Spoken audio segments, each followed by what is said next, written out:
In the freezing dawn of June 6, 1944, elements of the 2nd and 5th United States Ranger Battalions scaled the 90-foot rain-slicked cliffs of Pointe du Hoc under devastating enemy fire.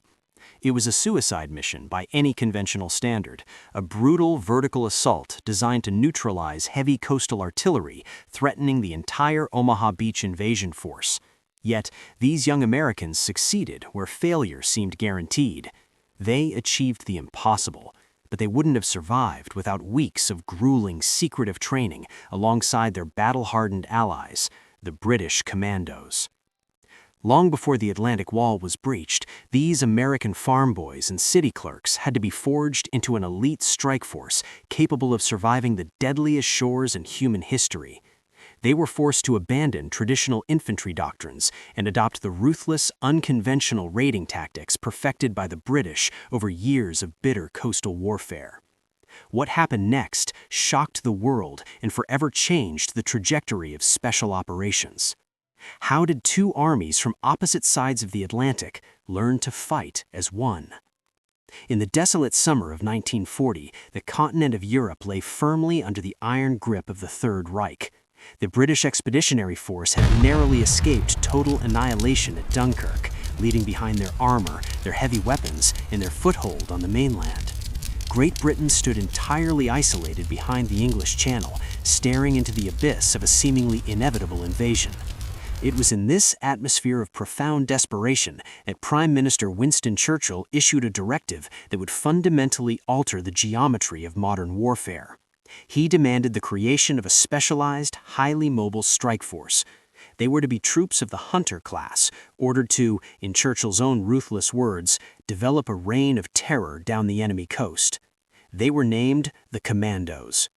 Their doctrine was not one of holding ground, but of phantom warfare.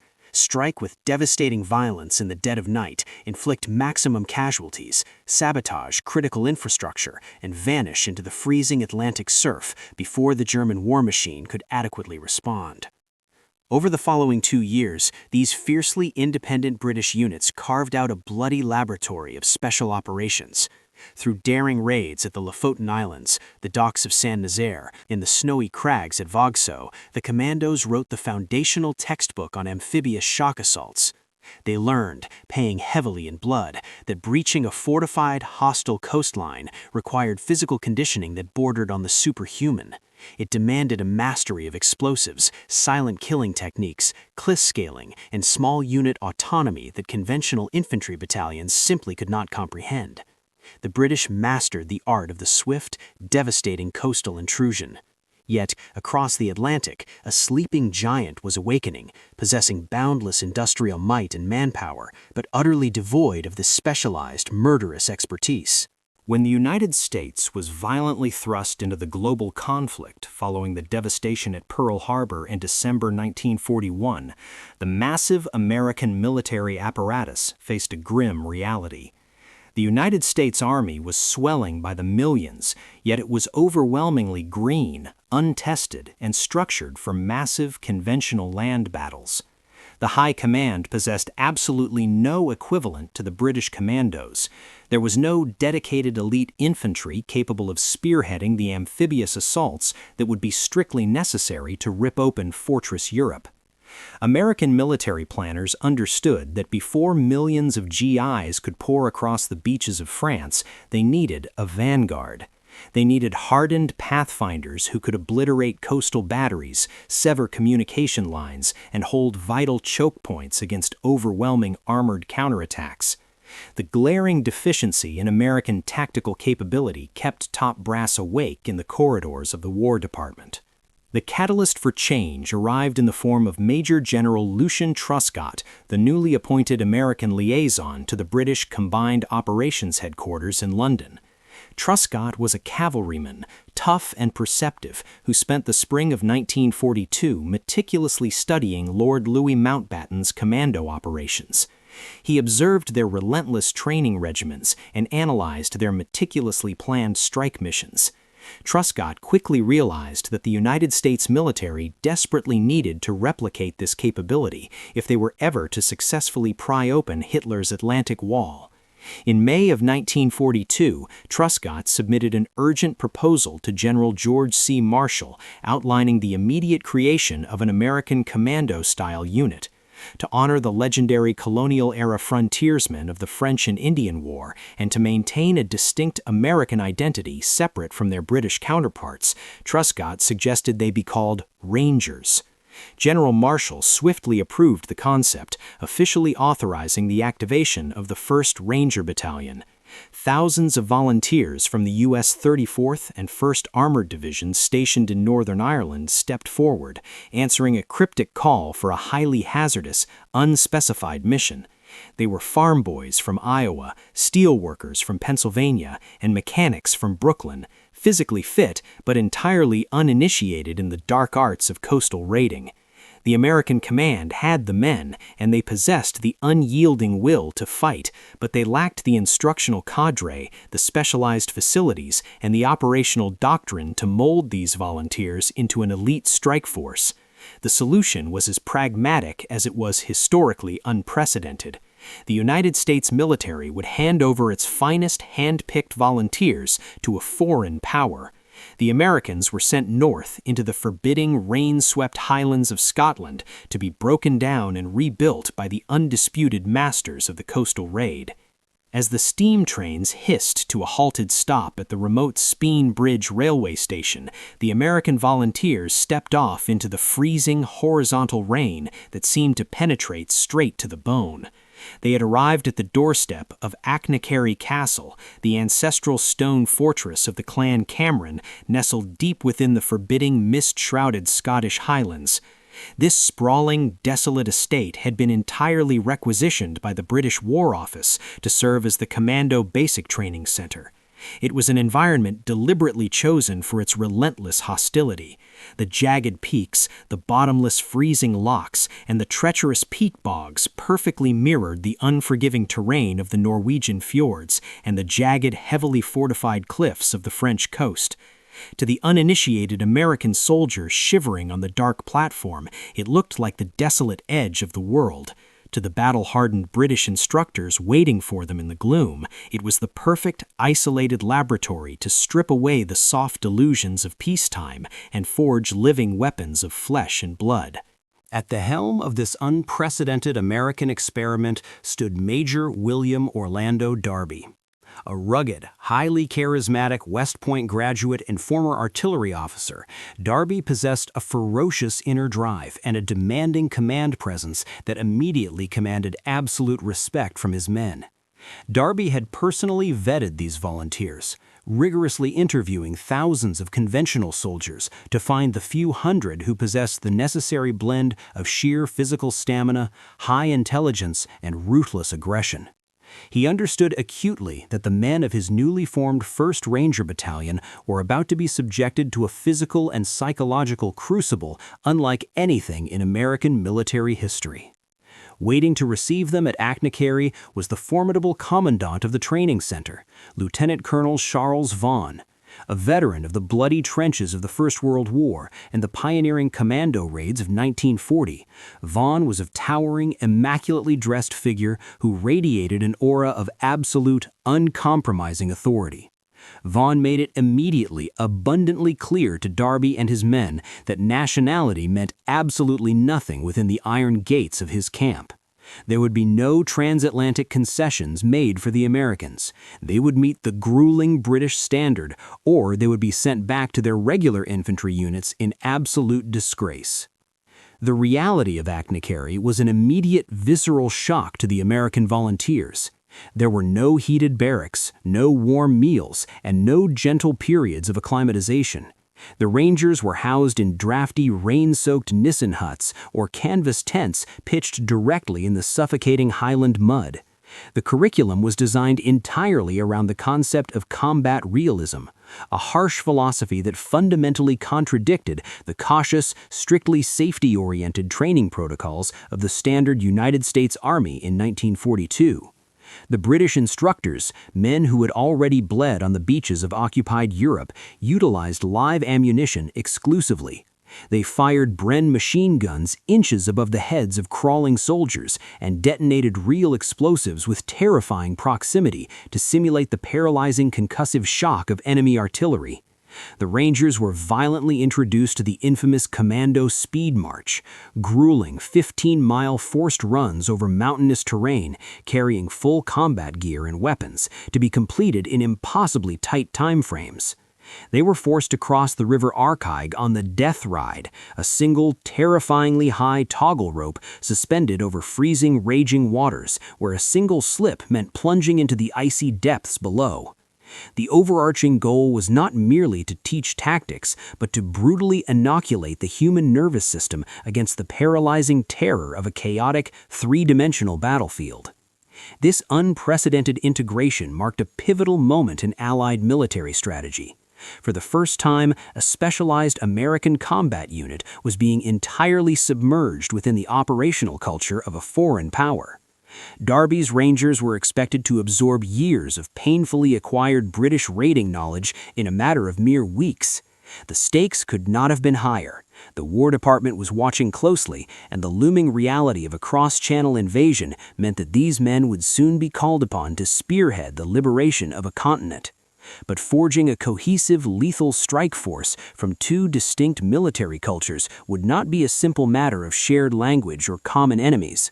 Beneath the surface of Allied solidarity, fundamental differences in doctrine, discipline, equipment, and deeply entrenched national pride were about to ignite a fierce internal friction on the muddy training grounds. The physical punishment of Achnacarry was brutal, but the true crucible for the newly formed 1st Ranger Battalion lay in a profound clash of military cultures. These were not simply soldiers from different countries, they were the products of entirely divergent philosophies of war. The United States Army in 1942 was a massive, rapidly expanding machine built on standardized mass production, rigid bureaucratic structures, and conventional infantry tactics designed for overwhelming firepower. American soldiers were conditioned to rely on heavy artillery support, complex logistical trains, and strict adherence to a top-down chain of command. In stark contrast, the British Commandos had been forged in the desperate isolation of 1940. They were raiders, saboteurs, and nocturnal assassins who operated outside the traditional military hierarchy. Their survival depended on small unit autonomy, silent infiltration, improvised explosives, and a ruthless pragmatism that viewed standard operating procedures as mere suggestions. The commandos were encouraged to think independently, to question orders if a better tactical solution presented itself, and to prioritize the destruction of the objective above all else, including their own survival. This fundamental disconnect manifested immediately on the muddy training grounds. American officers, accustomed to rigid discipline and formal salutes, were often appalled by the seemingly casual first-name basis relationship between British commando officers and their enlisted men. The British, in turn, viewed the Americans as overly reliant on heavy equipment and dangerously inflexible in chaotic situations. The weapons themselves became a source of intense debate. The Americans arrived with their modern semi-automatic M1 Garands, heavy, powerful, and designed for sustained firefights at medium range. The British Commandos, however, favored the lighter, bolt-action Lee Enfield, valuing its reliability in mud and its capacity for rapid, aimed fire in close-quarters combat, often supplemented by the devastating suppressive power of the Thompson submachine gun. The instructors at Achnacarry relentlessly drilled the Rangers to abandon their reliance on overwhelming firepower and instead master the art of the silent approach, the garrote, and the fighting knife. They had to learn that a single, silently slit throat in the darkness was often far more effective and vastly more terrifying to the enemy than a deafening artillery barrage. The deepest point of friction, however, was strategic doctrine. The American military mindset was inherently offensive and expansive, focused on securing beachheads, building massive logistical hubs, and pushing inland with overwhelming force. The Ranger volunteers instinctively wanted to take ground and hold it. But the commando philosophy was entirely different. They were trained to be a phantom force, to strike with devastating speed, achieve the objective, and immediately extract before the enemy could organize a coordinated counterattack. The commando instructors hammered home the reality that a commando raid was not a protracted battle. It was a violent, precise, surgical strike. To linger on the objective was to invite annihilation by superior German armored reserves. This concept of the hit and run was deeply counterintuitive to the aggressively minded American soldiers, who had to be repeatedly broken down and re-educated in the harsh realities of coastal warfare against a deeply entrenched, technologically sophisticated enemy. The transition was agonizingly slow and fraught with tension. There were shouting matches, bruised egos, and moments where the entire experiment threatened to collapse under the weight of national pride and doctrinal stubbornness. The Americans felt they were being treated like raw recruits by a patronizing ally, while the British instructors often despaired at the Rangers' initial clumsiness and reliance on sheer noise. Yet, slowly, inevitably, the relentless pressure of Achnacarry began to forge a reluctant, profound mutual respect. The British instructors could not help but admire the sheer physical endurance, the boundless aggressive spirit, and the unparalleled marksmanship of the American volunteers. Conversely, the Rangers began to recognize the hard-won wisdom, the chilling tactical efficiency, and the undeniable bravery of the men who had already bled on the shores of occupied Europe. The crucible was working.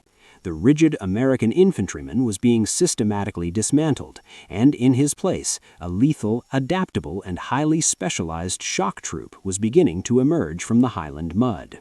The crucible of Achnacarry had successfully shattered the rigid, conventional mindset of the 1st Ranger Battalion, replacing it with a lethal proficiency in stealth, demolition, and close-quarters combat.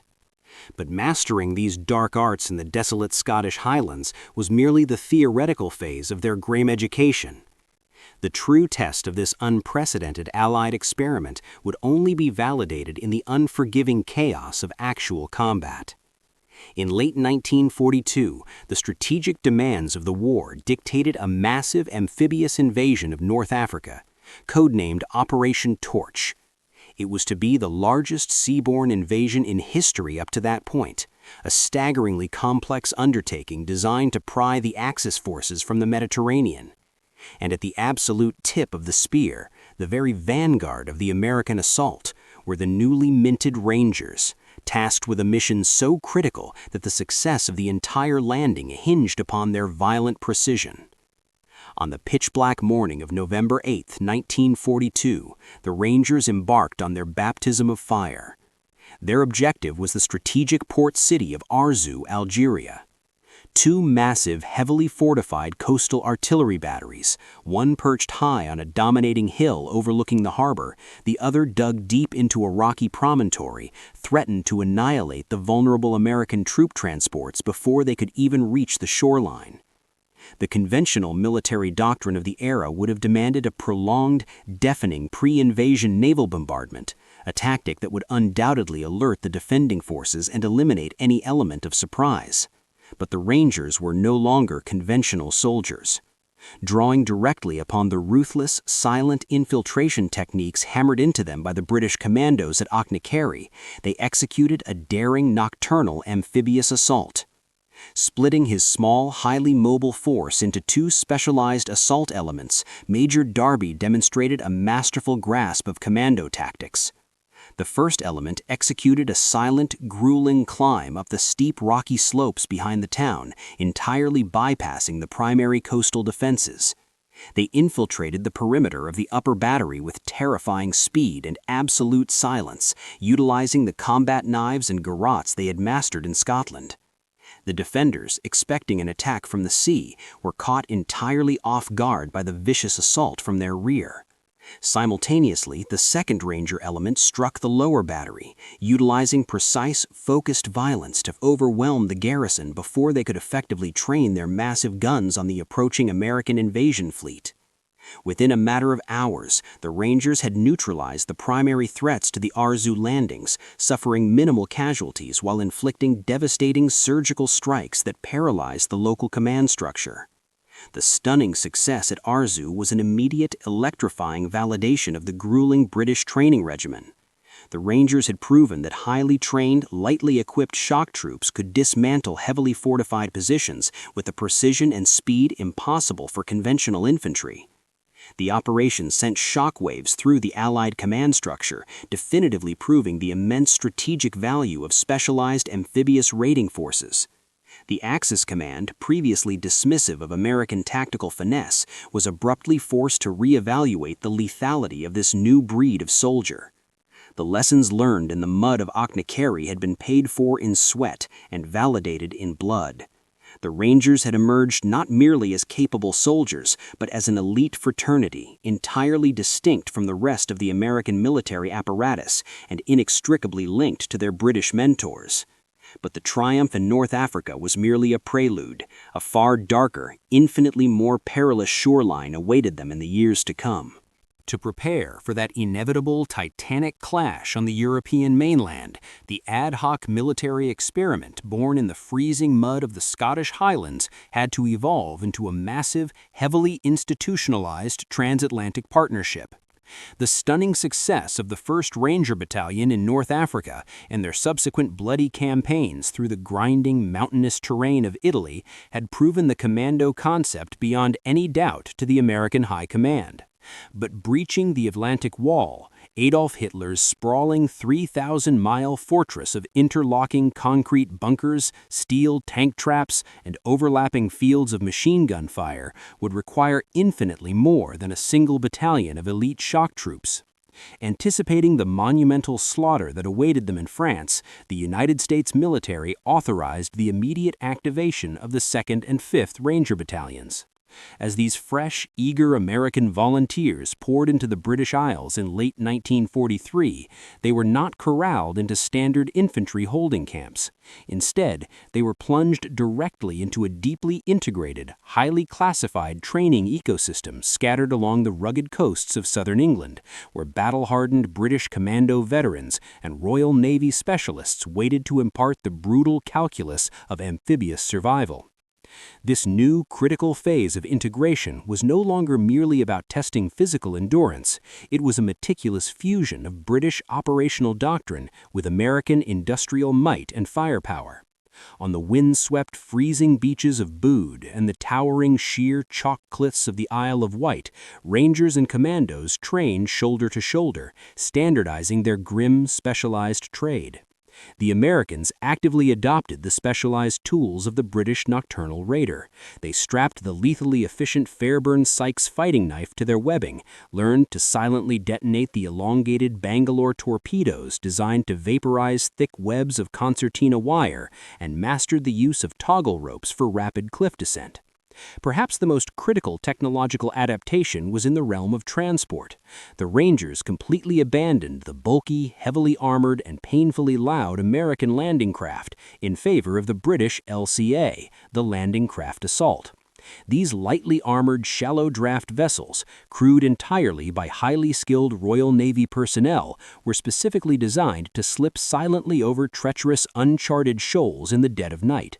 The lives of the American assault troops were now placed entirely, unequivocally in the hands of British naval coxswains, demanding a level of inter-service cross-national trust that was historically unprecedented.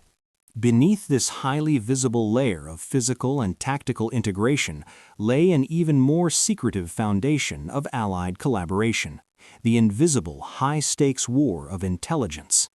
The British had spent years relentlessly probing the heavily defended French coastline, leaving behind a vast, invisible network of French resistance spies and sophisticated aerial reconnaissance assets. As American planners began to outline the specific, highly hazardous targets for the upcoming D-Day invasion, most notably the menacing, heavily fortified artillery battery at Pointe du Hoc, they relied almost entirely on this clandestine British intelligence apparatus. Deep within the heavily guarded confines of Bletchley Park, brilliant British codebreakers painstakingly decrypted top-secret German Enigma transmissions.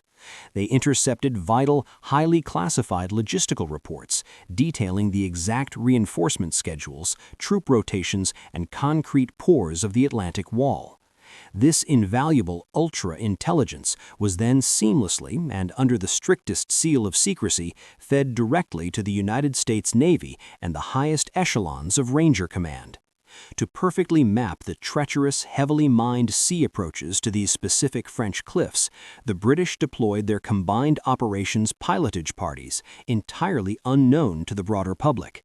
These incredibly brave, solitary frogmen launched from submerged submarines in the dead of night, swimming ashore through freezing surf to physically measure the density of the sand, chart the exact location of submerged steel obstacles, and map the shifting tidal currents.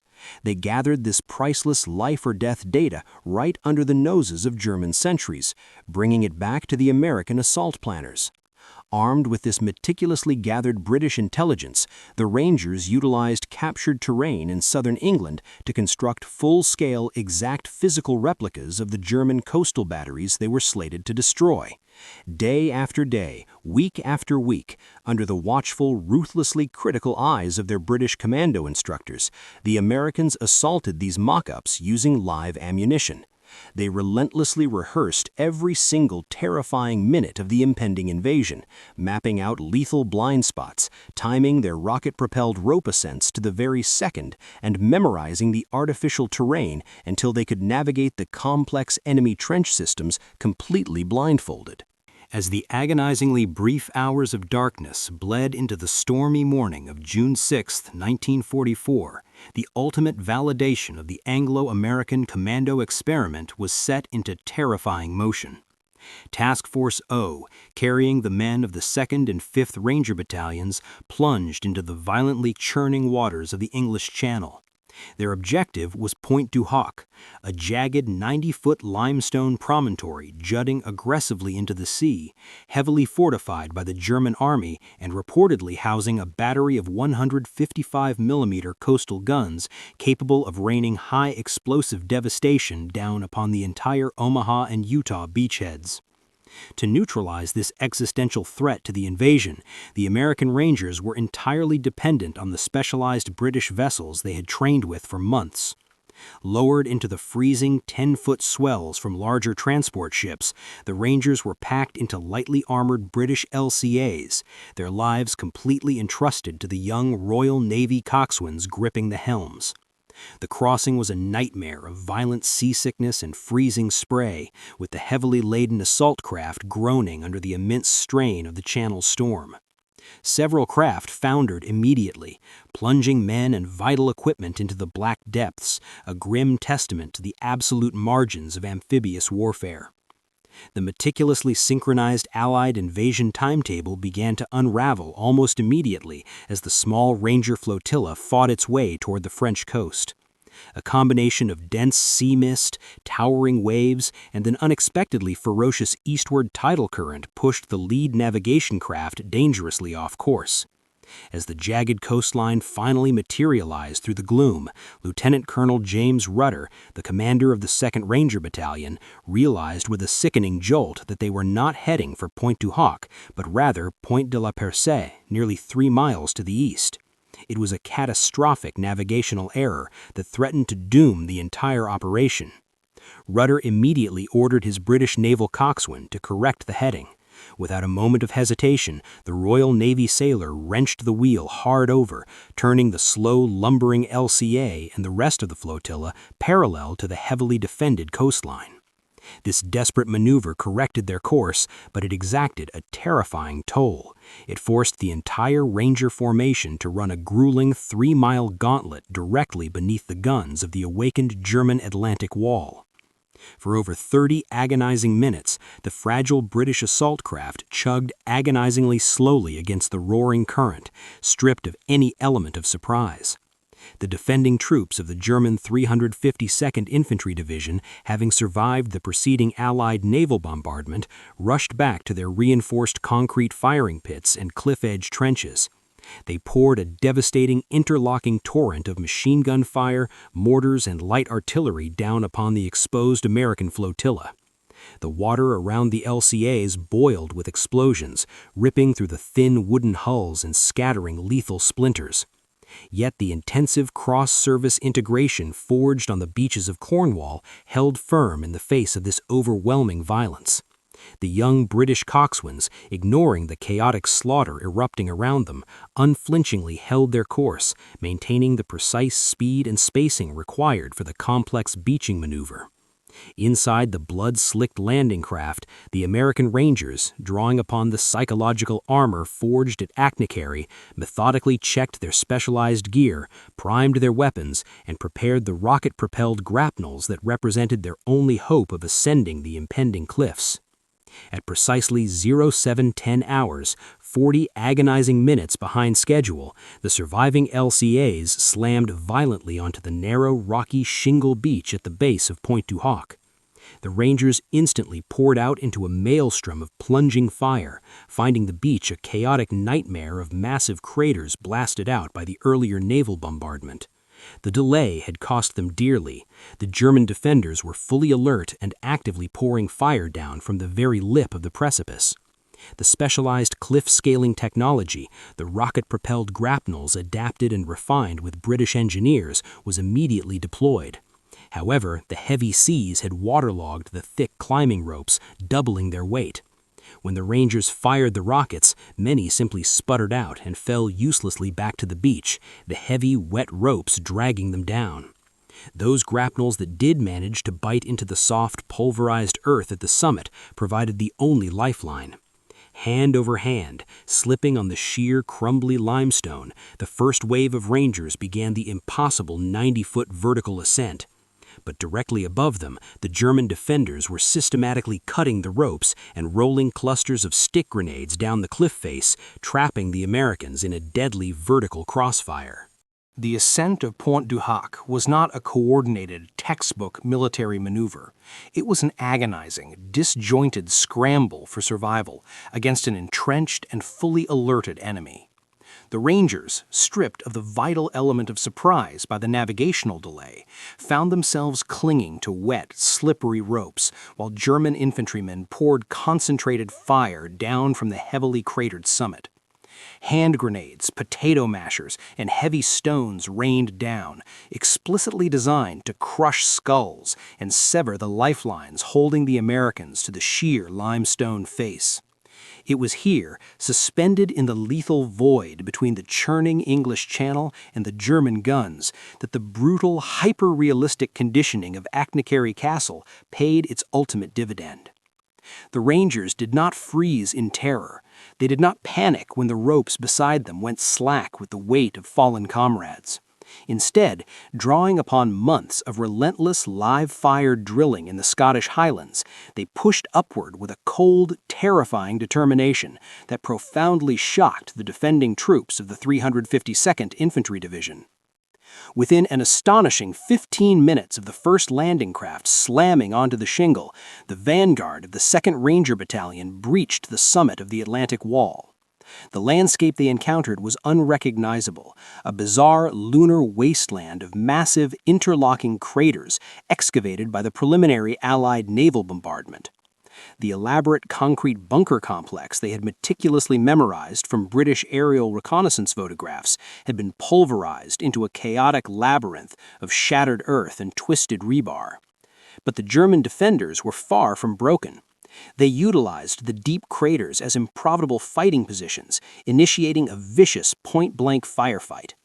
The Rangers, abandoning the standard American doctrine of massed infantry assaults, immediately reverted to the specialized small unit tactics hammered into them by their British instructors. Operating in autonomous 2- and 3-man teams, they infiltrated the lunar landscape, utilizing the Fairbairn Sykes fighting knives, Thompson submachine guns, and concentrated explosive charges to systematically clear the remaining trench networks with ruthless efficiency. However, as the Rangers furiously fought their way toward the primary objectives, the 6 massive concrete casements designed to house the deadly 155mm coastal artillery, they discovered a chilling reality. The heavy guns, the very reason for this suicidal vertical assault, were entirely missing. Anticipating the invasion, or perhaps wary of the heavy pre-dawn bombing, the German command had secretly relocated the heavy artillery pieces inland, replacing them with wooden decoys in the shattered concrete emplacements. For a brief, agonizing moment, the sheer magnitude of the Allied intelligence failure threatened to render the staggering cost in American blood entirely meaningless. But the Rangers did not halt their advance. A small, aggressively led patrol, acting entirely on their own initiative, a hallmark of their intensive British commando training, pushed deep into the Normandy hedgerows behind the shattered coastal batteries, actively hunting the missing guns. Following fresh tractor tracks south through a sunken, heavily mined dirt road, the small Ranger patrol located the missing 155mm battery approximately a mile inland, hidden beneath extensive camouflage netting in an apple orchard. The massive guns were fully operational, their long barrels elevated and pre-sighted directly down onto Utah Beach, where thousands of American infantrymen were currently struggling ashore. The German artillery crews, focused entirely on the distant invasion fleet, were caught completely unaware by the silent approach of the Rangers. Utilizing the stealth and demolition techniques perfected at Achnacarry Castle, 2 Rangers infiltrated the orchard, bypassing the perimeter guards. In a matter of seconds, they slipped thermite grenades directly into the complex elevation and traverse mechanisms of the massive guns.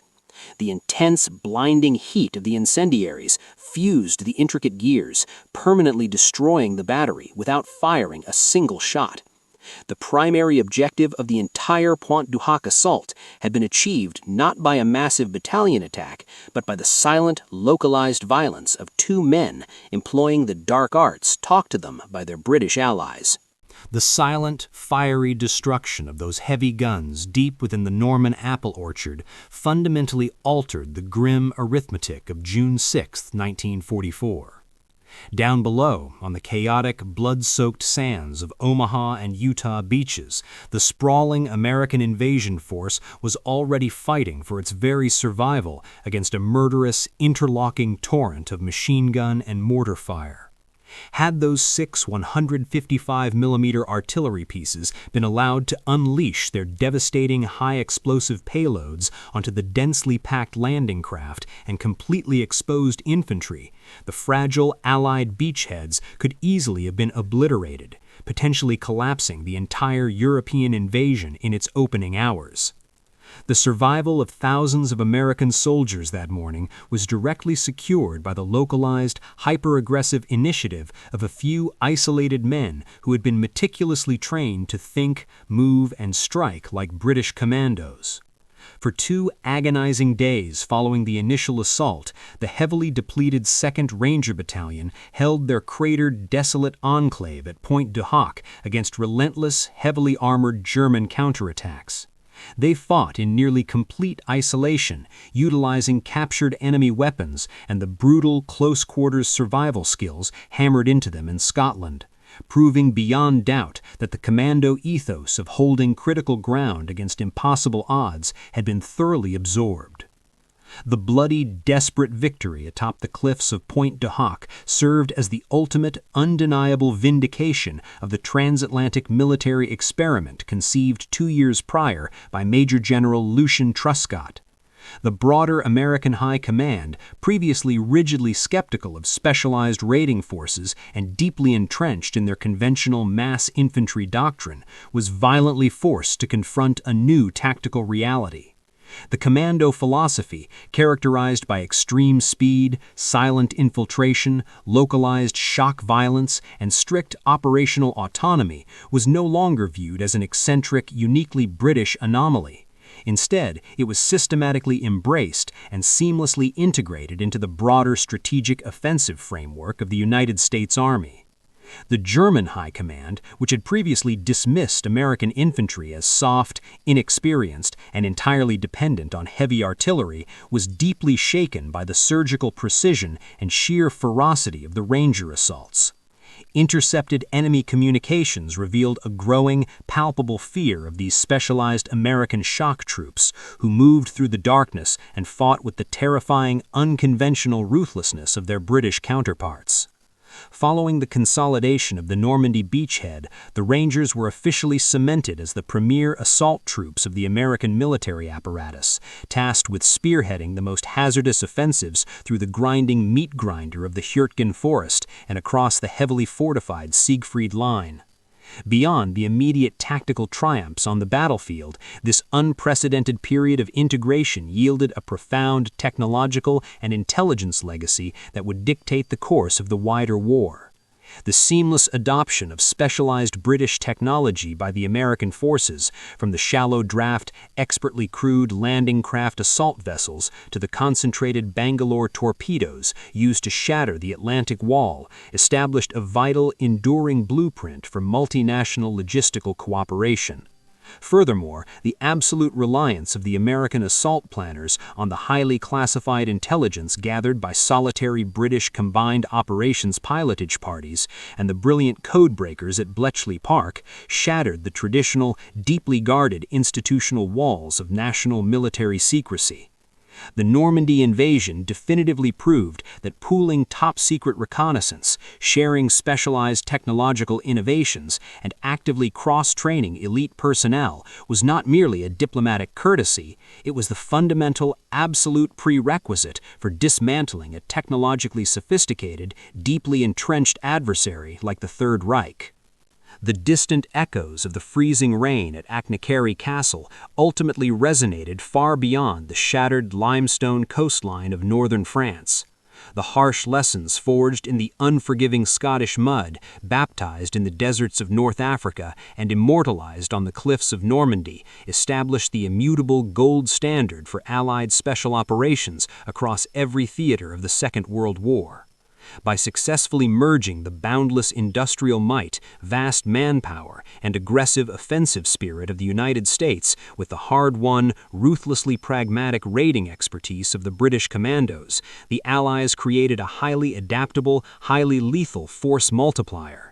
They proved that when two distinct military cultures willfully strip away their dogmatic differences, their bureaucratic pride, and their traditional operational boundaries to share their deadliest secrets, they become capable of breaching the most impenetrable fortresses ever constructed by human hands. Had this unprecedented, highly classified exchange of lethal tradecraft never occurred in the dark early years of the conflict, the grim calculus of the Second World War would have undoubtedly shifted toward catastrophic failure. Consider the terrifying alternative: a reality where the 1st Ranger Battalion stormed the heavily defended beaches of North Africa, relying solely on loud, conventional American infantry tactics. Or if Task Force O had approached the sheer, murderous cliffs of Pointe du Hoc without the specialized British shallow draft landing craft, the rocket-propelled grapnels, and the agonizing, muscle-tearing rope-climbing drills perfected in the freezing Scottish Highlands. Without that cross-cultural fusion, those colossal 155mm guns hidden in the Norman apple orchard would have rained uninterrupted, high-explosive annihilation down upon the exposed, bleeding infantry on Omaha and Utah beaches. The fragile Allied invasion of Western Europe could have been violently repulsed back into the churning English Channel, irrevocably altering the geopolitical landscape of the 20th century and condemning millions to the continued nightmare of fascist occupation. Instead, the undeniable triumph of this transatlantic brotherhood cemented a permanent, radical evolution in global military architecture. The fading echoes of Achnacarry Castle and the blood-soaked limestone of the Normandy coast continue to resonate profoundly within the DNA of every modern special operations command functioning today. The fundamental, uncompromising principles ruthlessly hammered into those young American volunteers by their battle-hardened British mentors, strict small-unit autonomy, the absolute necessity of joint intelligence sharing, and the seamless, frictionless interoperability of multinational forces became the undisputed bedrock of post-war Western military doctrine. When modern United States Army Special Forces, elite Navy SEALs, or British Special Air Service operators deploy silently into the world's most hostile, unforgiving environments, they are actively utilizing the direct, tactical descendants of the very infiltration techniques, close-quarters combat philosophies, and joint service logistical networks pioneered in the desperate days of 1942. The foundational concept of the modern Allied Joint Task Force, seamlessly blending the unique capabilities of different sovereign nations into a single, devastatingly effective spearhead, was quite literally born in the freezing mud of Scotland and baptized in the chaotic surf of the Atlantic Wall. The intertwined saga of the American Rangers and the British Commandos stands as vastly more than a mere historical footnote of strategic coordination. It remains the ultimate masterclass in the lethal pragmatism of human survival. It serves as an enduring testament to the fact that when rigid national dogma is willingly stripped away, and ordinary men from opposite sides of an ocean are united by a singular, ruthless purpose, the impossible simply becomes the next tactical objective. In the freezing, smoke-choked dawn of June 6, 1944, these men did not conquer the cliffs of Pointe du Hoc as divided allies. They fought and bled as a single, unstoppable blade drawn directly against the throat of tyranny, proving to history that the deadliest, most decisive weapon in any arsenal will always be the unbroken alliance of courageous men.